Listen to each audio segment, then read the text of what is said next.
Iniciado.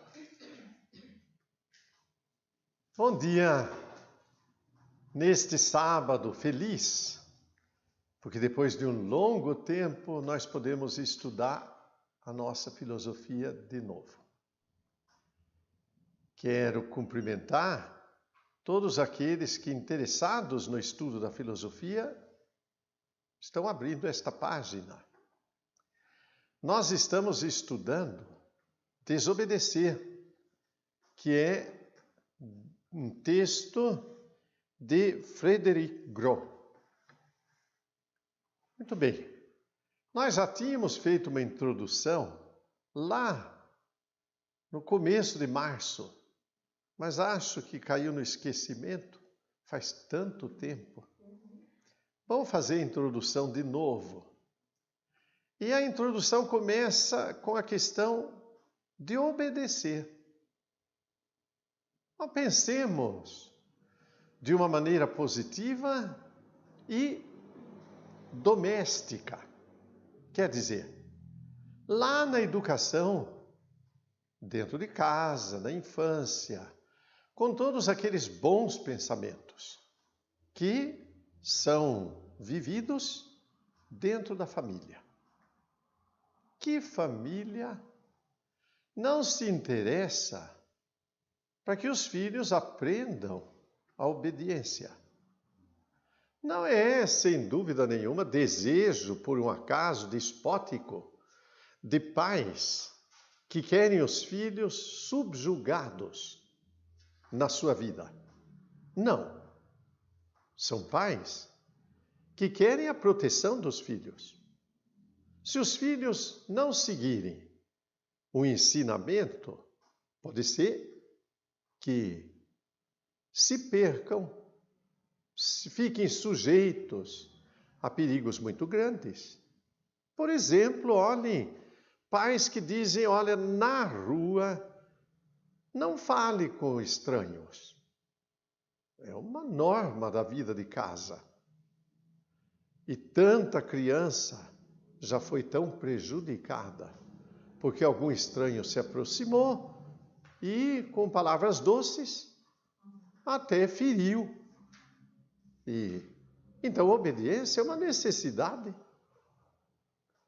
Obediência é uma necessidade na vida da sociedade. Nós voltamos à questão da lei do trânsito. Eu sempre fico entusiasmado com o trânsito.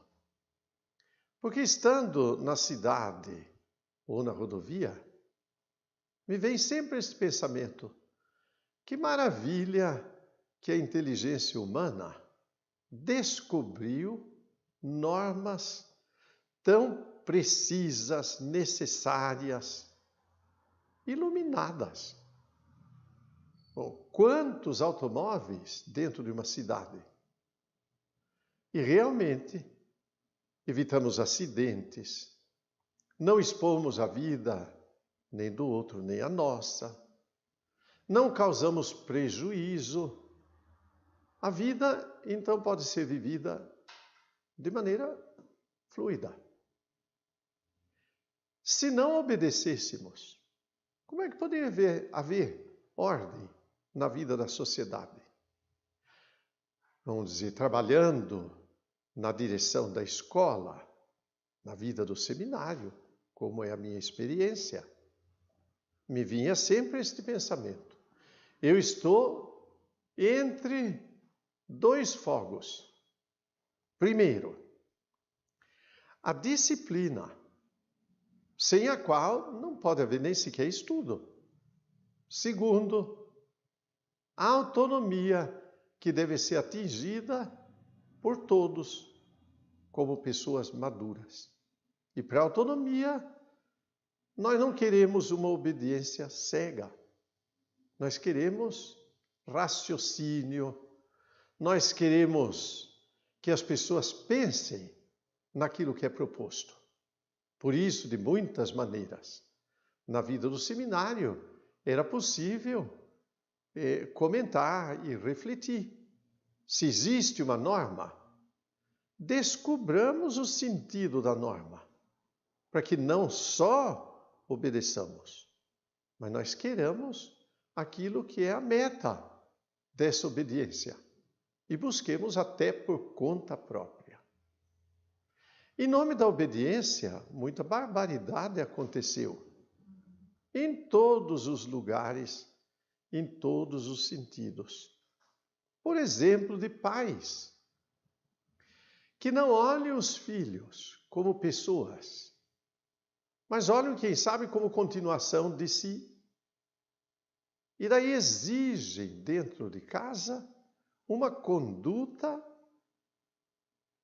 que é despótica, cruel, por excesso de castigo, para uma obediência cega, sem sentido, que não leva em conta o desenvolvimento de cada pessoa, nem a idade, nem a necessidade de cada um, mas uma lei rasa para todo mundo. Essa lei rasa não pode existir. Existem mandamentos, mas os mandamentos devem ser vividos dentro de uma equidade que é necessária, levando em consideração a proporção de cada um. Então a obediência é necessária.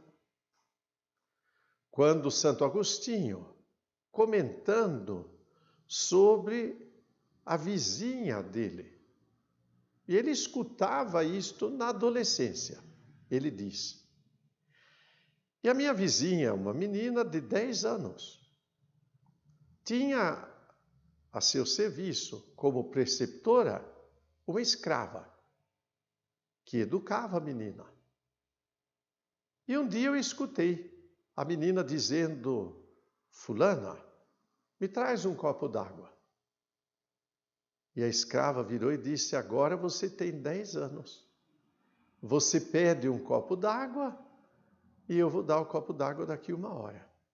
Porque você vai aprender a dominar a própria necessidade, porque nesta vida todo mundo tem que aprender a dominar a própria necessidade. Nem tudo nós temos na hora que queremos, nem que precisamos.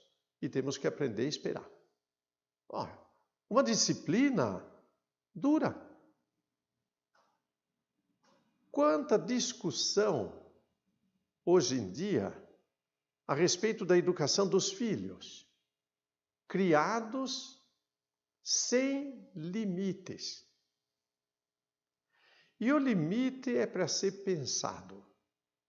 A própria palavra da Escritura nos propõe pensar o limite. Às vezes queremos entender a Escritura como se fosse uma historinha para criança. Mas não é. É reflexão sobre a vida. Então, na criação, o homem colocado num jardim, olha, aproveite de tudo, trabalhe, cultive, guarde, tudo é para o aproveitamento humano. Mas há um limite. O limite é apresentado como a árvore da ciência do bem e do mal, lá no centro. Aprenda, ser humano. Se você não reconhecer que há um limite, você vai cair na escravidão, no mal. E, finalmente, na morte. O limite está aí. Mas o homem não reconheceu. E acabou na escravidão e na morte. Mas, olhe, por exemplo, crianças educadas sem limite. Como hão de fazer esforço na sua vida, na busca do bem que desejam? Como vão se preparar no estudo, quando o estudo depender deles, sem que haja mãe ou pai para estar determinando horário e etc. Quem é criado sem limites, vamos dizer, cresce sem estrutura, sem fibra. Não? Antigamente se dizia, cresce como couve, na sombra. Não tem resistência nenhuma. Nós não somos couve na sombra. Nós somos vertebrados, certo? Vertebrados no sentido de nossas decisões e convicções. Então, nós temos necessidade de aprender. E, para aprender, obediência é absolutamente necessária. Pode ser que, nessa caminhada de obediência, nós descobramos graus de obediência. Por exemplo, aquela obediência extrema, cega, como a gente diz. Ou uma obediência voluntária, de quem descobre o sentido da obediência e não precisa que ninguém diga, procura, constrói a sua vida. E aquela obediência inicial, que todo mundo passa, quando a gente obedece porque tem medo de algum castigo. Bom, tudo faz parte do nosso aprendizado. Não queiramos chegar na obediência cega, absoluta. Queiramos mais do que isso. Queiramos aquela obediência que reconhece o valor das coisas e supera as dificuldades. Então, nós estamos refletindo sobre obedecer. Mas a palavra desse texto vai dizer, neste mundo, de repente nós nos deparamos com a ideia de desobediência como necessidade. Um primeiro e clássico exemplo é o exemplo, no tempo do nazismo, de um dos comandantes de um campo de concentração famoso, Auschwitz. E o comandante se chamava Eichmann. E que, lá no seu julgamento, interrogado sobre se ele não tinha convicção para não realizar o morticínio que realizou. Milhões de pessoas morreram em Auschwitz. E a resposta dele, eu obedeci ordens. E aí nós nos deparamos com uma obediência questionável. E é questionável realmente. E aí nós ficamos pensando, até onde vai a nossa obediência?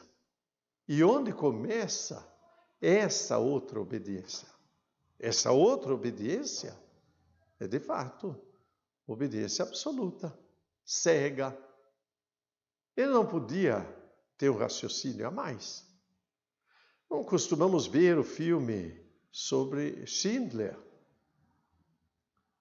Como ele no começo não entendeu, mas depois descobriu que ele podia desobedecer. E desobedeceu. E mesmo que as pessoas não tivessem,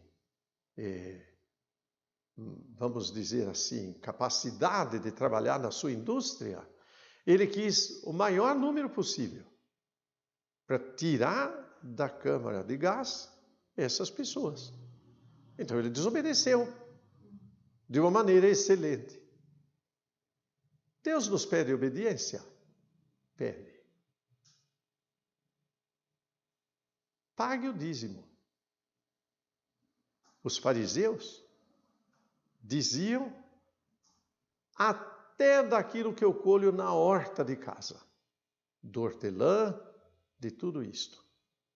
E vem Jesus e diz assim, ai de vós, obedientes.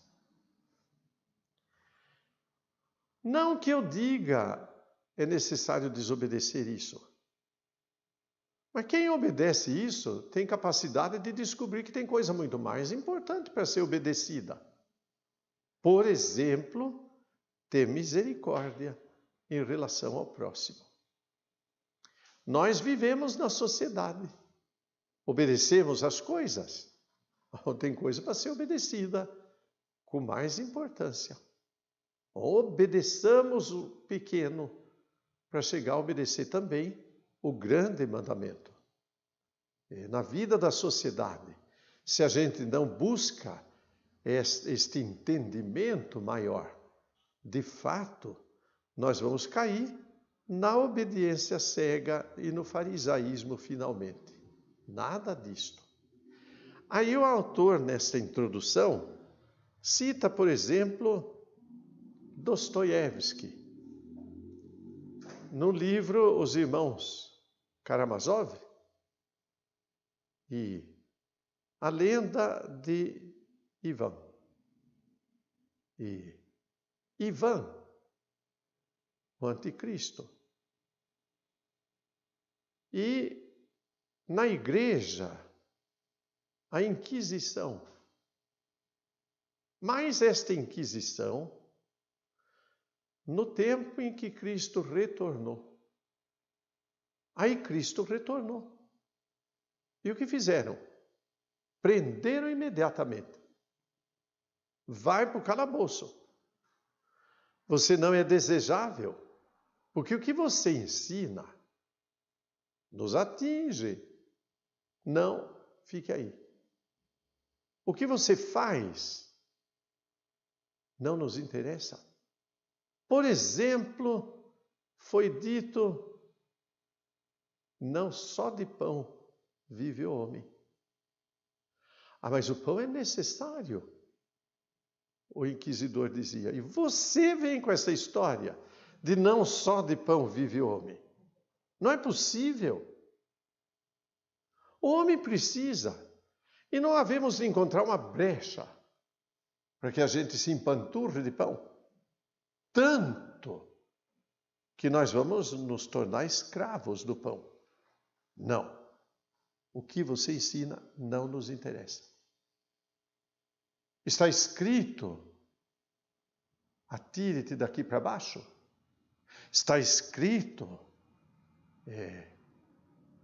se você me adorar, eu te dou todo o mundo. Riqueza, poder, etc. Mas nós temos que mandar sobre todos, para que eles possam ser libertados desta confusão que a liberdade traz. E se as pessoas forem deixadas no seu pensamento, elas vão acabar escravas. Melhor que a gente mande. Melhor que a gente mande, que a gente controle tudo. Controlamos tudo. Aí ele cita, por exemplo, até os homens que se sacrificam tremendamente para produzir algum bem. Aí vem aquele que comanda e diz, bem, se você produzir sozinho, você não tem como tirar fruto disto. Então você entrega para mim o bem que você produziu, eu faço negócio com ele e devolvo para você uma parte insignificante. Todo mundo fica feliz e obedece. Que obediência é essa? Certo? Então nós estamos diante de um grande conflito, de uma grande interrogação. Até onde vai a nossa obediência? Que valor tem a obediência? Ela deve ter um grande valor. E nós devemos nos colocar diante do bem que nós devemos procurar para chegar lá. Não, mas nós estamos tendo uma experiência valiosa nestes dias. Muitas normas de isolamento e o bem da saúde, a vida. Obedecemos ou não obedecemos? Claro que devemos obedecer e atingir as pessoas. Mas será que eu deveria obedecer tanto assim que alguém bate no meu portão dizendo eu tenho fome? E eu penso, mas eu não posso me aproximar de ninguém. Então eu digo, vai embora. Eu de repente esqueço o mais importante e ponho máscara. E uso álcool nas mãos. E até ponho um tapete na entrada de casa com que boa, certo? E assim desinfeto. Mas lá dentro existe uma desorientação na minha vida.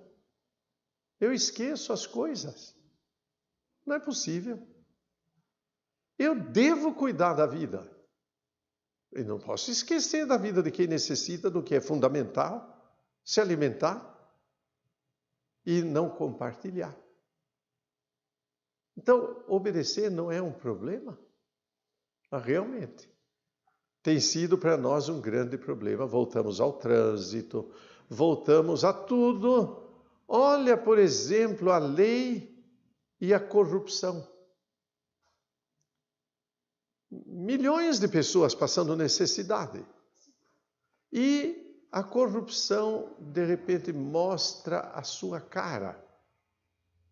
E milhões são desviados, comprando aparelhos com defeito, não fazendo chegar lá onde é necessário o que é preciso que chegue e assim por diante. Parece que tem alguma pergunta. O Bruno Bispo pediu para que o senhor comentasse a frase: antes errar obedecendo que acertar sendo desobediente. Deixa eu aproveitar uma frase também. Essa frase é assim, quem obedece não erra. Eu já ouvi muitas vezes dentro da igreja. Muito bem. Então, duas perguntas. Primeiro, como entender antes acertar obedecendo? Errar obedecendo. Antes errar obedecendo do que acertar desobedecendo. A outra frase é: quem obedece não erra. Tudo há de ter algum sentido. Primeiro, a segunda frase. Quem obedece não erra. Isto é, quem cumpre leis justas não erra por quê? Porque conscientemente, com retidão, quis o bem. Não vale se a pessoa descobre que aquilo que foi proposto tem um fundamento errado. Aí eu obedeço consciente de que eu estou errando.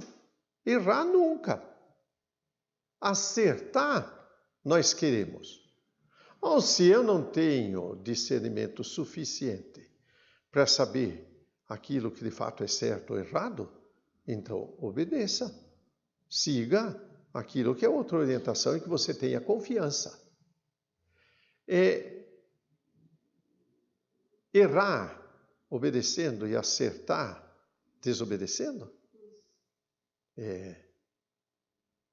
Eu não posso querer errar nunca. Eu não quero errar. Certo? Vale o mesmo critério. Se eu não tenho conhecimento suficiente, procure quem é capacitado. Quem sabia do coronavírus? Ninguém. Novo. Veio. Qual foi a orientação? Vamos seguir o pensamento científico. Bom, é uma doença, é a ciência que vai descobrir. E não vamos nós obedecer o que a ciência propõe? Bom, realmente eu posso até errar obedecendo aquele princípio, mas eu não quero errar. Não é melhor errar. Mas eu erro porque eu não tenho nenhuma outra possibilidade. Eu não tenho como descobrir o meio melhor. Certo? Mas eu quero acertar. Não é? E se eu descubro que existe um erro grave, então eu não vou obedecer. Certo? Porque existe um erro grave. Em relação a uma doença, eu vou preferir o quê? seguir a ciência ou seguir uma administração pública que fecha os olhos para a ciência? Eu obedeço à ciência, ainda que a autoridade me venha dizer não é necessário. Mas é necessário. Eu desobedeço. Eu não desobedeço por uma arrogância de pensamento. Eu desobedeço porque eu prefiro seguir aquilo que quem tem competência me ensina. Ora, se o padre na igreja, cujo conhecimento é religioso, me disser coronavírus não existe, oh meu Deus, não siga, porque está dizendo que não é nem da competência dele, certo? Ele vai ter que seguir aquilo que a ciência propõe. Ciência e fé não estão em oposição, uma colabora com a outra. Isto foi o ensinamento de São João Paulo II com muita clareza, não é? Então, obedecer é um problema. Não, desobedecer também, certo? Porque é uma coisa e outra, não?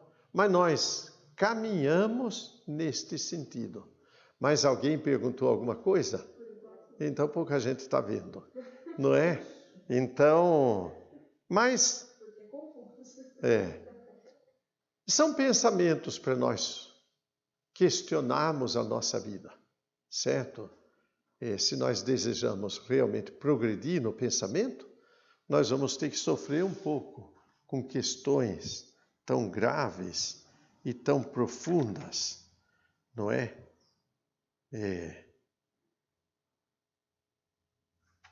O que conhecemos a respeito do questionamento sobre desobediência?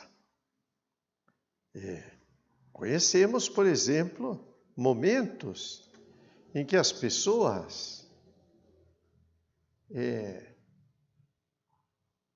saem para a rua em grande protesto contra uma proposta que seria de uma obediência. Quem sabe até cega. E vai o povo protestar, indignados. Por quê? Não cabe diante da nossa inteligência o que está sendo proposto, não é? Ou, olha, por exemplo, quando estão entre essa crise de obediência e desobediência, os católicos. Ou na fé católica, o que nos é proposto? A vida não é para ser desprezada. A vida não é para ser manipulada. A vida não é para ser extinta. Vida não é um dom nosso. Nós recebemos. Claro, isto é para quem tem fé.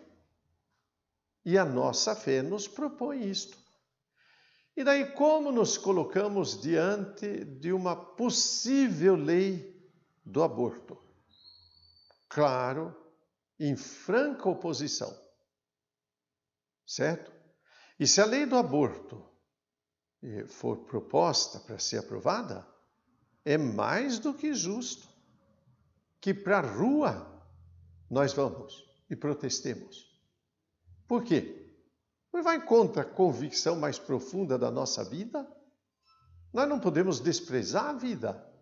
Nós não podemos, por um acaso, permitir que a vida de quem não tem nem sequer defesa seja extinta. E porque uma pessoa não fala, ela pode ser anulada, morta. De fato, se alguém não defende os seus direitos na sociedade, os seus direitos são simplesmente ignorados. Mas quem não nasceu ainda não pode defender. Então, quem vai defender? Quem crê? Porque quem existe é nosso próximo. E nós não podemos ficar cegos diante disto. Então, eu obedeço o mandamento? Claro. Obediência cega? Não, pensada, questionada. Porque questionamos. E descobrimos o quê? Que, de fato, eu não posso desprezar a vida. Eu não posso acabar com a vida. Por quê? Porque é nisto que consiste o amor. Primeiro, o bem mais importante. E mais importante é viver, não é? Então, eu devo preservar a vida. Não? Então, vou contra isto? Claro que vou contra isto. E me manifesto. Essa manifestação é manifestação de quem é comunista, ignorância de quem fala uma barbaridade desta? Não tem nada a ver com este tipo de proposta político-partidária. Não. Isto é a convicção de fé. Eu não posso me negar. Daí que, de fato, obedecer é um grave problema e desobedecer é outro. Certo? Então, eu fico entre uma coisa e outra. Mas, por isso, eu devo procurar. O Espírito me ilumina, mas eu devo procurar. É um dom que está na minha responsabilidade e eu devo descobrir e lutar para entender o que me é proposto. Parece que tem alguma pergunta? Eu vi barulho? Não. E temos bastante tempo, não é? Então, nós podemos ir mais longe e refletir um pouquinho sobre a educação. E aí ele cita, por exemplo, Kant, que tem uma expressão que, no mínimo, nos provoca, certo? Sobretudo diante de questionamentos do nosso tempo sobre a escola. E vai dizer assim, vai dizer desta maneira: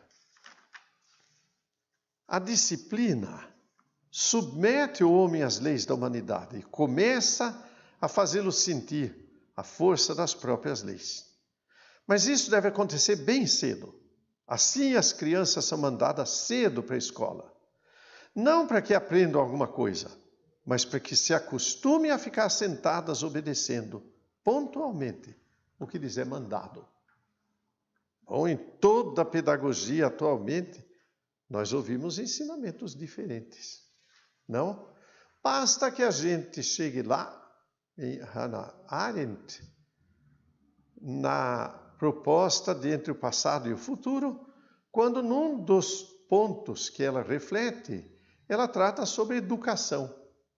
E ela diz, o objetivo da educação não deve ser formar pessoas autônomas, capazes de tomar decisão e de discernir entre aquilo que é bom e aquilo que não, entre o que edifica e o que não edifica e destrói. Bom, este é um pensamento que a gente tem muito em conta. Mas Kant vivia num período diferente do nosso. Veio até muito perto de nós, a ponto de haver aquela expressão a respeito da educação no Brasil, que tem o conteúdo da escola do século XIX, o método do século XX e o objetivo do século XXI. Aí as coisas não batem de jeito nenhum, não é? Realmente não batem. Quer dizer, o conteúdo, por exemplo, a respeito de história, quando se apresentava apenas historiografia. O método, eu me lembro bem do estudo dirigido, que teve grandes propostas no século XX. E vieram livros para introduzir o estudo dirigido no ensino médio, por exemplo, de física. E o livro dizia assim, olha, no laboratório, faça a seguinte experiência. Estudo dirigido. E a escola não tem laboratório. O método era do século XX, mas nós estávamos atrasadíssimos, não é? E continuamos atrasadíssimos, não é? E assim cai a escola num descrédito, não é? O que obedecemos? Houve quem no século XX dissesse não obedeceremos nada. Summerhill, certo? Liberdade sem medo, sem limite. E aí criou-se o quê? Uma sociedade de gente desmotivada. Porque eu posso fazer tudo, eu não tenho que lutar por nada.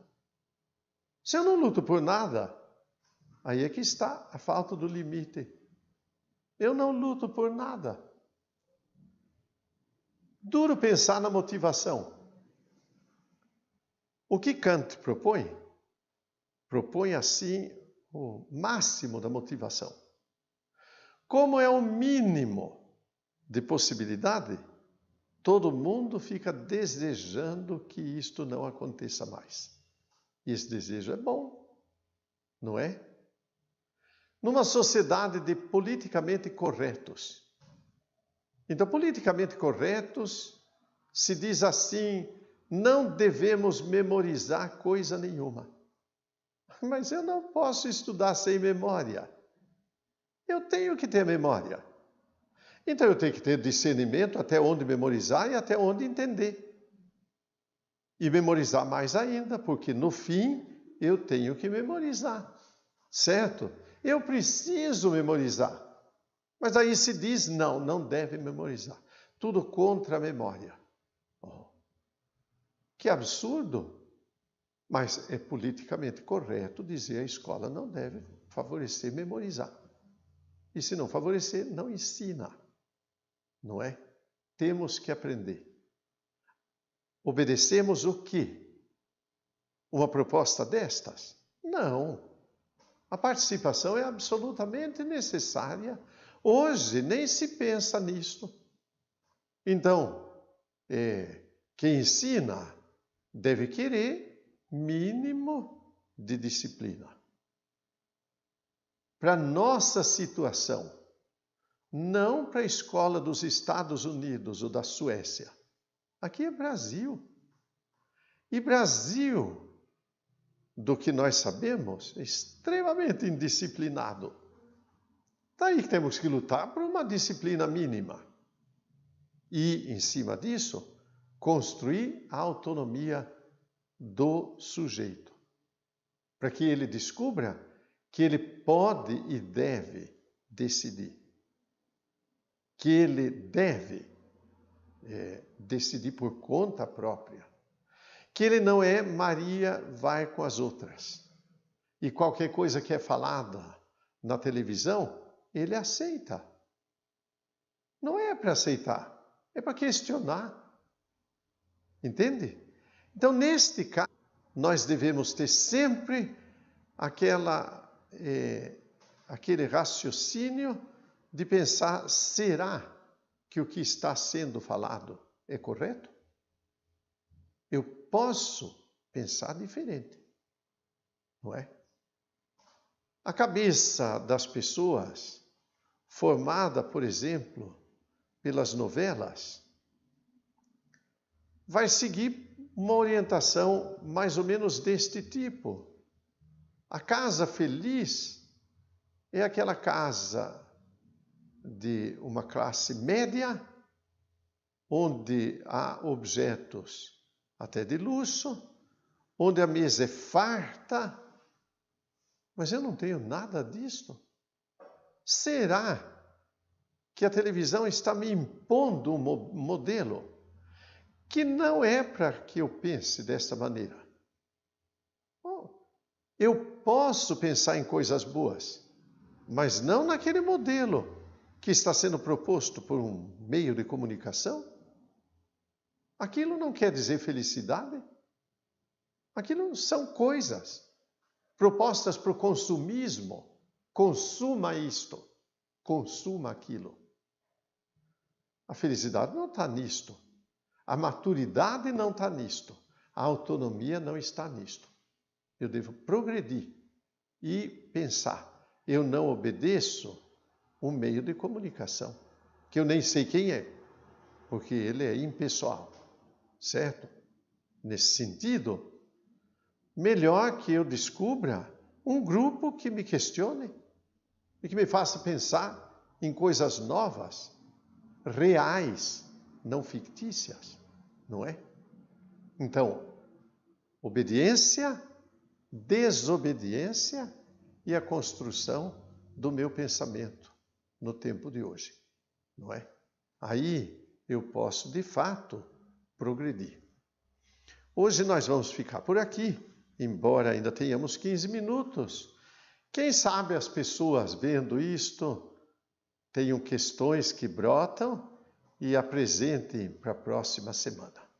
Tudo bem, que cada um se cuide, fechem os portões, use máscara, lavem bem as mãos, usem álcool para desinfecção e só façam aquilo que os médicos e todo o pessoal da saúde nos têm ensinado. Tudo bem. Deus abençoe. Amém.